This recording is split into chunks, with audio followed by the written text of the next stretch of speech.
Kung babalikan ang kasaysayan ng Philippine Basketball Association, ang Crispa Redmanizers na marahil ang isa sa pinakatanyag at matagumpay na kupunang naglaro sa pinakamatandang liga sa Asia. Ang Crispa ay nagkampiyon ng 13 beses sa loob ng 9 na taon nitong pananatili sa liga. Bagay na napakahirap pantayan, partikular noong panahong iyon na tila balanse pa ang timpla ng players bawat koponan.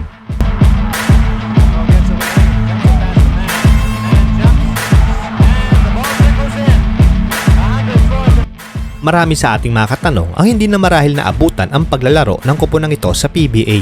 Sa tampok na bidyong ito ay makikilala natin ang isa sa maalamat na kuponang tumatak, hinangaan at tinangkilik ng marami nating kababayan noong dekada 70 hanggang 80. Sino nga ba ang Crispa Redmanizers?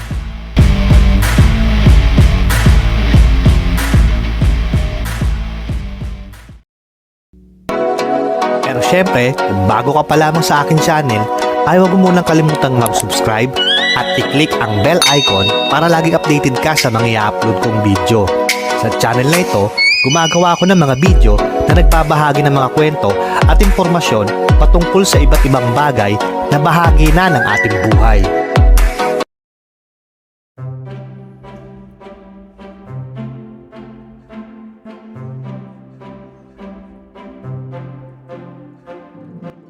Bago natin pagkwentuhan ang aspekto ng basketball ng Crispa, ay mainam na malaman muna natin kung ano o sino nga ba ang nagmamay-ari at kinakatawan ng ball club na ito. Taong 1948 nang itayo ang kumpanya ng Crispa ng mag-asawang Pablo at Crisanta Floro na isang department store chain. Ang pangalang Crispa ay pinaghalong pangalan ng mag-asawa, ang Cris ay kinuha sa pangalan ni Crisanta at ang Pa naman ay kay Pablo. Kalaunan ay ginamit na rin ng mag-asawang Floro ang pangalang Crispa sa isa pa nitong negosyo na paggawa ng tela. 1956 nang naisip ng kumpanya na bumuo ng isang basketball team na mas lalo pang makadaragdag sa pagkakaroon ng magandang reputasyon ng Crispa sa larangan ng textile industry. Pinangalanan nila itong Crispa Redmanizers.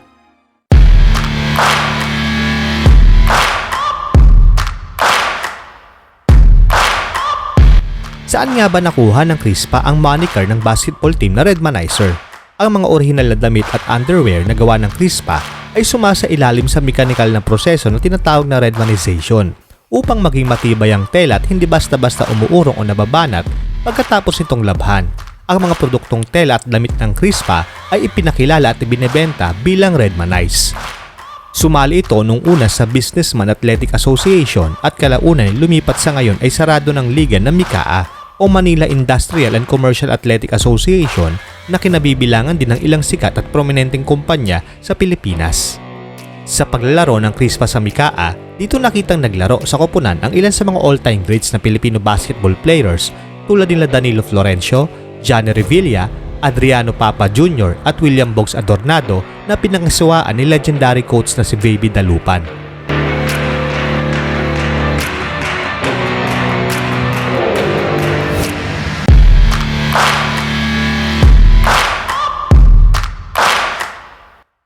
Taong 1974, ang taon na nagsimula ang rivalry sa pagitan ng Crispa at kuponang Toyota na pinangungunahan naman ng mga manlalarong sina Robert Jaworski, Francis Arnaiz at Ramon Fernandez. Dahil sa ilang problema sa MICAA ay karamihan sa kumpanya nagmamay-ari ng ball club dito ay naisip na magtayo ng panibagong liga. Isa sa siyam na kuponan dito ay ang Crispa at dito nga nabuo ang PBA.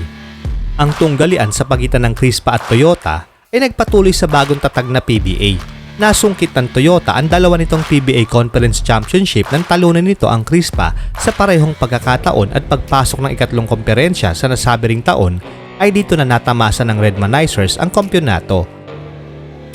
At nagtuloy-tuloy pa nga ang pagiging hari ng Crispa sa PBA. Nang sumunod na taong 1976 ay hindi na lamang isa kundi tatlong conference ang pinagharian ng Crispa sa liga na itatak ng Crispa ang kanilang pangalan bilang kauna-unahang koponan na nanalo ng Grand Slam o tatlong PBA Conference Championship sa loob ng isang taon. 1977, nagpatuloy pa ang winning streak ng Crispa nang makuha ng Redmanizers ang 2 kampyonato sa kabila ng pagkawala ng leading scorer ng koponan at MVP na si Bogs Adornado. Pagpasok ng mga sumunod na taon, naging mailap ang kampyonato sa ball club. Sa loob ng 5 taon mula 1978 hanggang 1982 ay tanging 2 All-Filipino Conference Championship lamang ang naibulsan ng Redmanizers.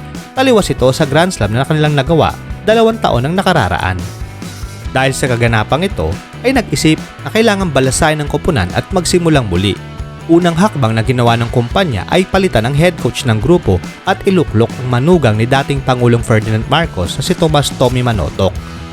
Kasama rin ang pag-recruit ng mas batang manlalaro gaya na Arturo Bay Cristobal, Elpidio Yoyoy Villamin, Mon Cruz at Padim Israel na naging mga bagong Redmanizer. Hindi pa dito natapos ang pagpapalakas ng ball club. Ipinasok rin sa lineup ang super import na si Billy Ray Bates na nagresulta sa pagkamit muli nito ng Grand Slam sa ikalawang pagkakataon noong 1983.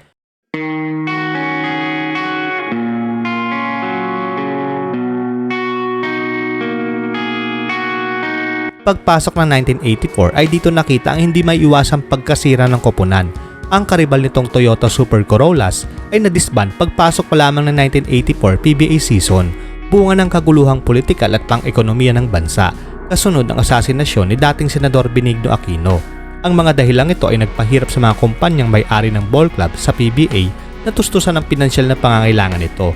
Sa 1984 First Conference ay nakuha pa ng Crispa ang ika-13 kampyonato nito. Matapos siyang 9 na taong pamamayagpag ng Crispa Redmanizers sa PBA, inihayag ni former Commissioner Mariano Yenko ang pagbenta ng Crispa sa prangkisa nito sa Pilipinas Shell. Isa na marahil ito sa pinakamalungkot na yugto sa mundo ng professional basketball na kung saan ang isang maalamat na koponan ay matatapos na ang kwento at isasara ang kanilang libro ng kasaysayan. Permanenteng nagpaalam sa liga ang Crispa Redmanizers pagpasok ng taong 1985.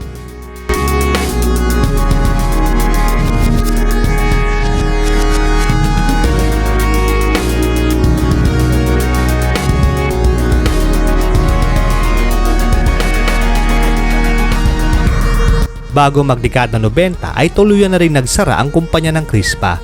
Ang manufacturing at retail business nito ay hindi na ipinagpatuloy ng pamilya dahil sa unti-unting paghina ng benta. At makalipas ng mahigit sa 20 taon ay muling binuhay ng isa sa angka ng mga floor na si Danny Floro ang negosyo ng pamilya at naglabas ng mga bagong disenyo ng t-shirt na hindi lamang magugustuhan ng mga dating tagatangkilik nito kundi maging ng bagong henerasyon.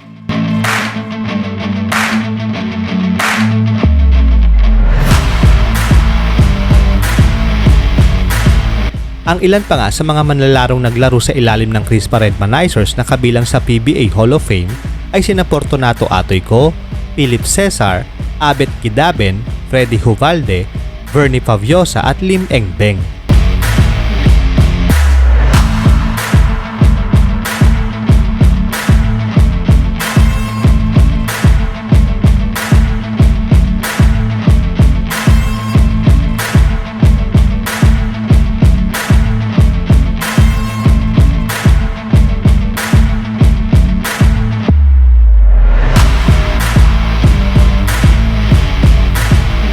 Meron pa ba sa inyo mga katanong ang naabutan pang naglaro ang Crispa sa PBA?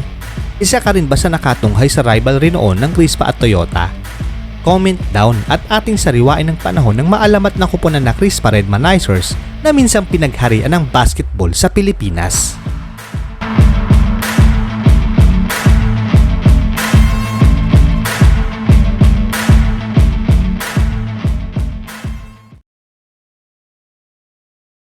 Kung nagustuhan ninyo ang video mga katanong, ay huwag kalimutang i-like at i-share.